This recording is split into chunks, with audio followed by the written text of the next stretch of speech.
2020, man. Woo! Party year. Well, I do actually have something in my week that does tangentially relate to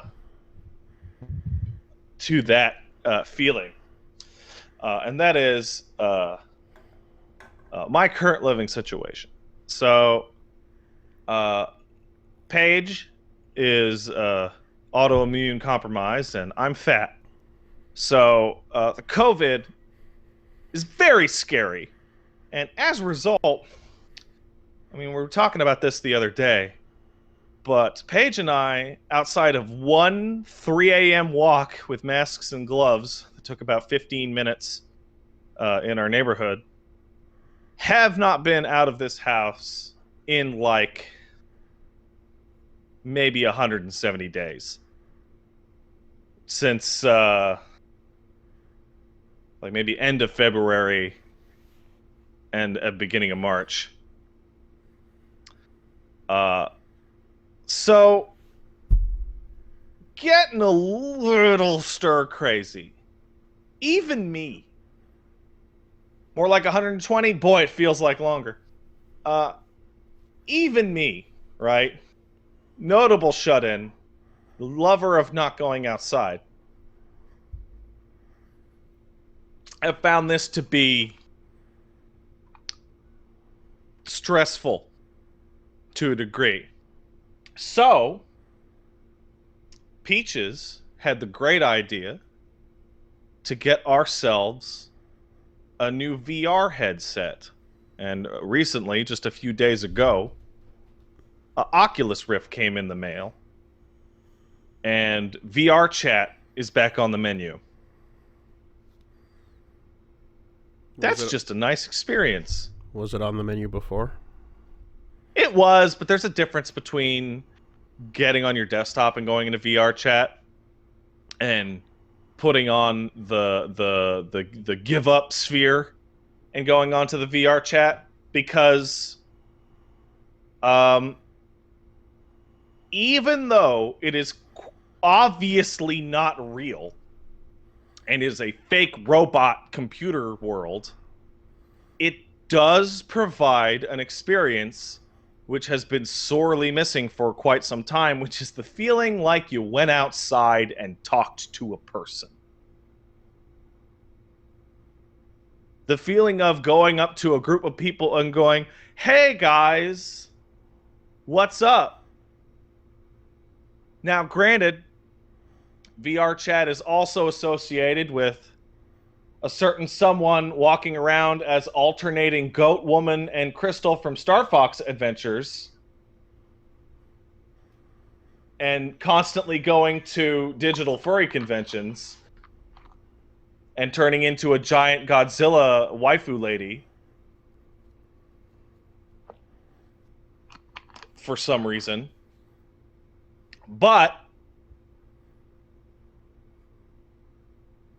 it's nice to feel like you got out there and talked to humans. Just random weirdo humans that are that have terrible taste in music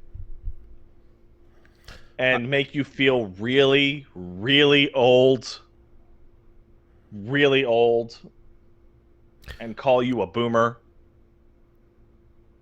Punch Bomb and I have had the benefit of having a small circle of individuals that we see on a regular basis, as you know. Why is there?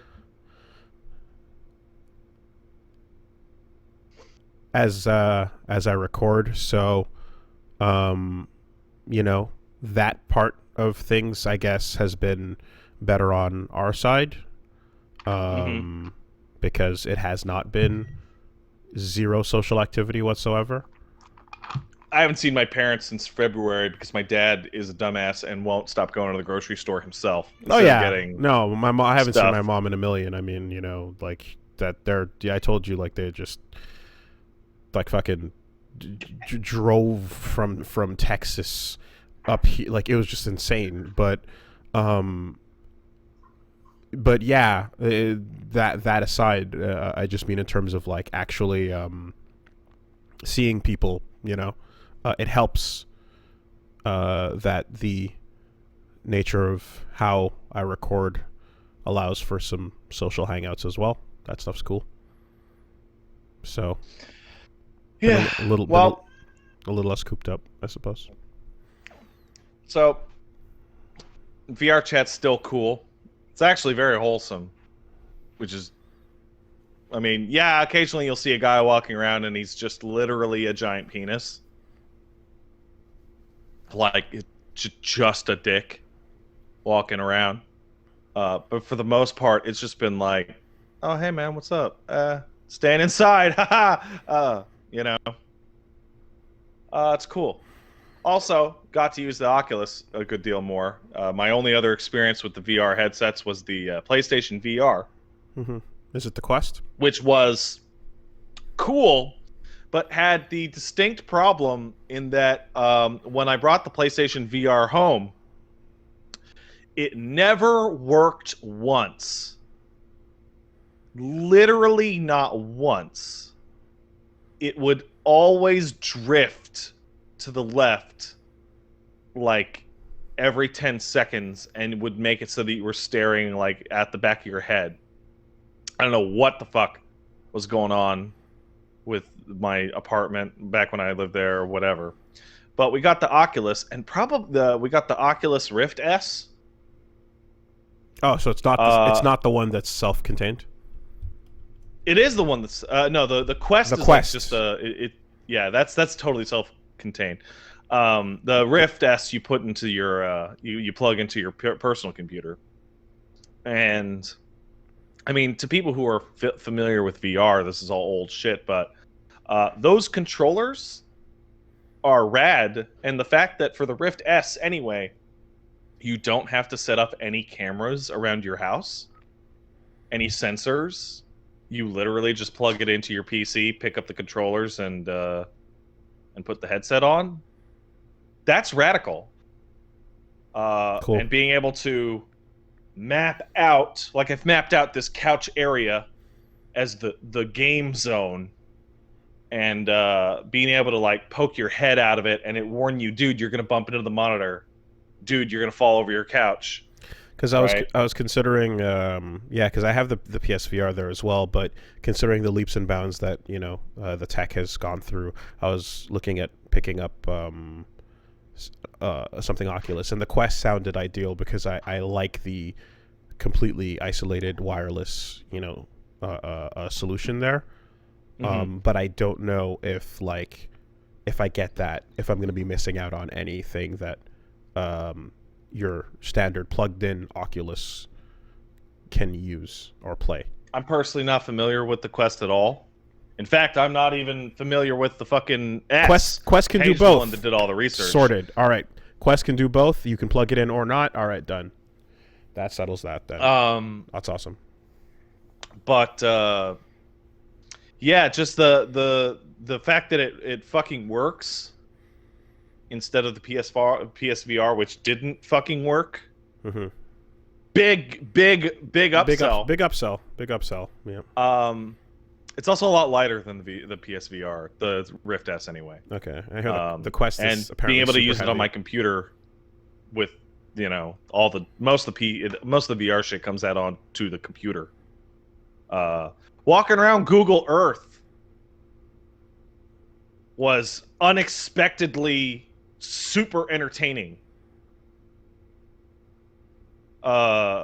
Just like VR is the only thing that I can actually point to where people go like, that's just a dumb gimmick. It's just an experience thing, right?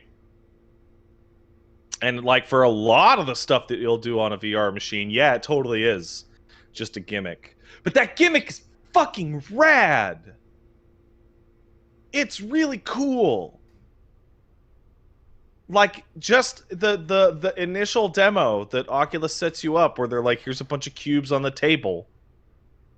And I picked up a cube and I threw up a cube and then I caught it with my other hand and then I made finger guns because the way that the controllers work, you can do like different hand shapes. And I was like, yeah. yeah, right. Mm-hmm. I'm gonna have to check out. I'm gonna have to check out uh, the Steam sale before it ends. If you're listening to this right now and there's cool ass VR games on Steam that are on sale, tell me what those are, and I'll buy them. Woo. Um, yeah, just yeah, nice little piece of kit. I'm glad Peach got it. Thanks, Peach. Thank you, the honey. Um,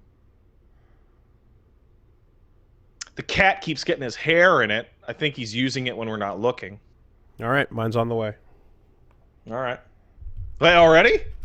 Yep. Well, that's lucky. It was a mess for us to actually get a hold of one. We were originally going to get the index, but then the index has like a back order of just like later, eventually, maybe. Oh, I gotta Someone, play Super Hot. yeah, no, someone just said like, oh, there's like 8 left or something, and I'm like, all right, fuck that. Oh yeah, they sell out fast. All right. Because would you believe people are desperate for a way to feel like they're getting out of the house? Mm-hmm. Would you believe it? Mm-hmm. So that was a cool experience. I actually only spent a couple hours of that this week. Paige has been using it more often. Though I gotta say, I'm not sure which is more fun, using a VR device or watching your personal favorite dumbass shithead use a VR device and try and dance in a VR space while you see them with their fucking headset on, because holy shit, you look like such an asshole wearing these things. I don't suppose by any chance that there is a glass table in front of you anywhere. Hell no, we have a big ass like reclaimed wood table, but we push that shit to the absolute max distance in front of us, and we basically barely have the amount of space with like the 9 by 9 feet that Okay. Oculus likes. That's good, because if you had a glass table, then, I suppose she would have already gone through it. Yeah, she would, or attempted to eat it. And then she would have eaten. That was part 2. Yeah, and then she would. Yeah, see, She would have ate that's it. how it works. That's where I was going.